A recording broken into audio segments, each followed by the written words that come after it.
Good morning students. I hope you all are fine. Today we will start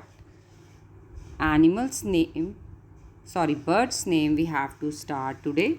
Birds name. First one is koel, पिक और कोकिला, चिड़िया, चटका, गोरैया या चिड़िया, it will come चटका, कौवा, काक, मुर्गा, कुकुट, बाज, शनैय, बत्तख, वर्तका, तोता, शुक, मोर, मयूर, कबूतर, कपोत, बगुला, बग, हंस, हंस, उल्लू, उल्का, गिद्ध, गिद्ध, सारस, सारस.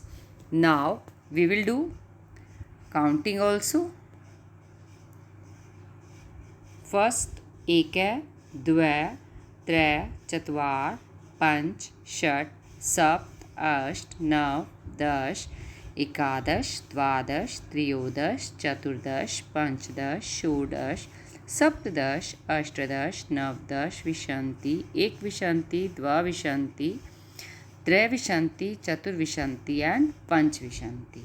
Now next page.